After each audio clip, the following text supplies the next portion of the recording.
फिर जंग ख़त्म हो गई और हिंदुस्तान की आज़ादी बिल्कुल यकीनी हो गई। मैंने अब्बा से रामेश्वरम छोड़ने की इजाज़त चाही। मैं डिस्ट्रिक्ट हेडक्वार्टर्स रामनाथपुरम जाकर पढ़ना चाहता था। शमसुद्दीन और जलालुद्दीन मेरे साथ रामनाथपुरम तक गए मुझे श्वार्ट्ज हाई स्कूल में दाखिल कराने के लिए। जाने क्यों वो नया माहौल मुझे रास नहीं आया। रामनाथपुरम बड़ा मसरूफ शहर था और करीब 50,000 की आबादी थी, लेकिन रामेश्वरम का सुकून और इत्मीनान कहीं नहीं था। घर बहुत याद आता था और घर लौटने का कोई मौका मैं छोड़ता नहीं था।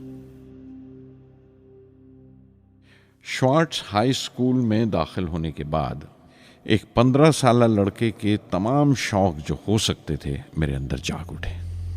मेरे टीचर अय्यादुराई सोलोमन बेहतरीन रहबर थे, गाइड, उस नौजवान जहन के लिए जिसके सामने जिंदगी की बेशुमार मुमकिनात खुलने वाली थी।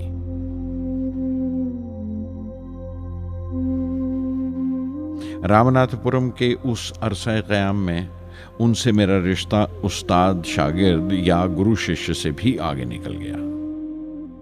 अय्यादुराई कहा करते थे, जिंदगी कामयाब होने और नतीजे हासिल करने के लिए 3 ताकतों पर काबू पाना बहुत जरूरी है: ख्वाहिश, यकीन और उम्मीद। अय्यादुराई सोलोमन, जो बाद में रेवरेंड हो गए, कहा करते थे, इससे पहले कि मैं चाहूं कुछ हो जाए, ये जरूरी है कि मेरे अंदर उसकी पूरी शिद्दत से ख्वाहिश हो और यकीन हो कि वो होगा।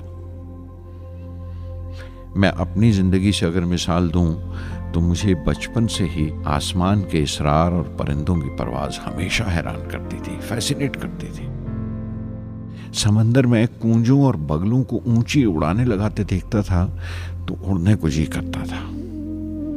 मैं एक सादा लोग गांव ही का लड़का तो था, लेकिन मुझे यकीन था कि एक दिन मैं जरूर उन कूंजों की तरह बुलंद उड़ाने लगाऊंगा, बुलंदी पर परवाज करूंगा।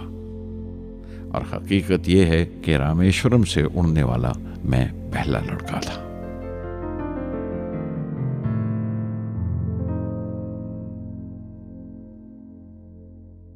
श्वार्ट्ज स्कूल में तालीम खत्म करते करते मेरे अंदर खुद एतमादी बस चुकी थी और मुझे यकीन था कि मैं जरूर कामयाबी हासिल करूंगा।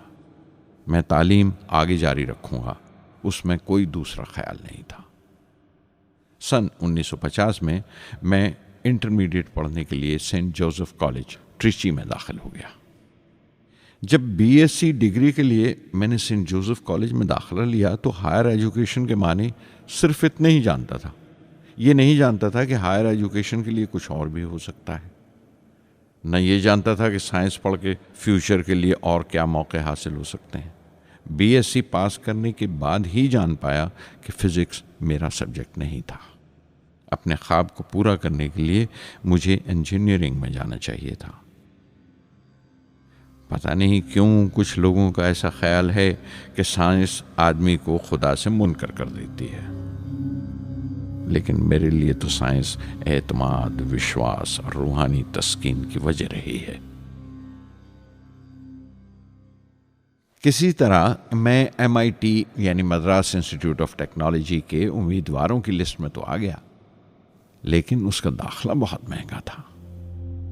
कम से कम 1,000 रुपए की जरूरत थी और मेरे अब्बा के पास इतने रुपए नहीं थे। उस वक्त मेरी अक्का, मेरी आपा जोहरा ने अपने सोने के कड़े और चेन बेचकर मेरी फीस का इंतजाम किया। मुझ पर उसकी उम्मीद और यकीन देखकर मैं पसीज गया।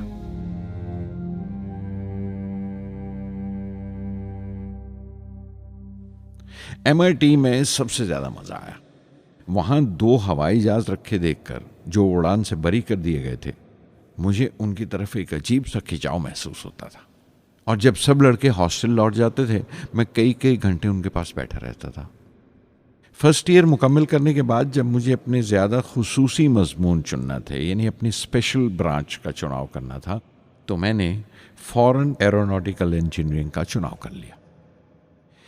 MIT की तालीम के दौरान मुझे 3 टीचर्स ने बहुत मुतासिर किया।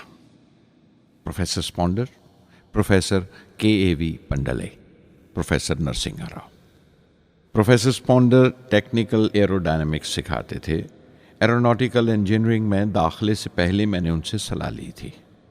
उन्होंने समझाया था कि मुझे मुस्तकबिल का फ़ैसला करने से पहले मुस्तकबिल की मुमकिनात के बारे में नहीं सोचना चाहिए, बल्कि सोचना चाहिए एक अच्छी बुनियाद के लिए और अपने रुझान और इश्तियाक के बारे में कि उसमें कितनी शिद्दत है, मेरे एप्टीट्यूड्स और एस्पिरेशन में कितनी इंटेंसिटी है।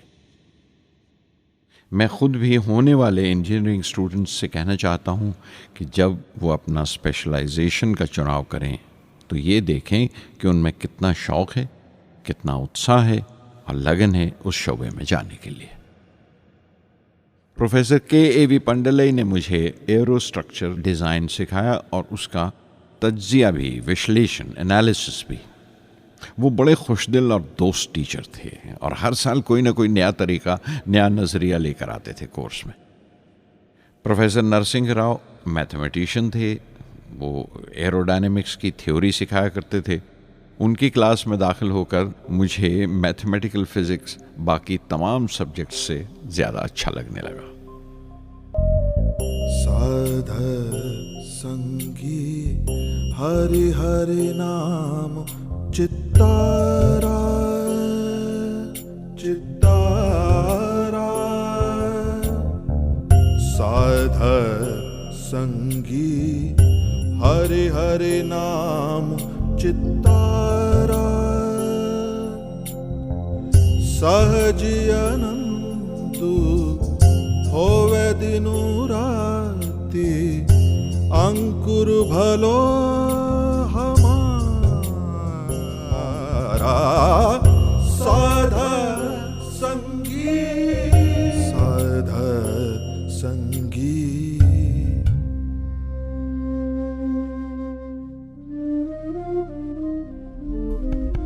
गुरुपुरा भेटियो बड़ भागी, गुरुपुरा भेटियो बड़ भागी, जाको अंतु न परवारा, अंतु न परवारा,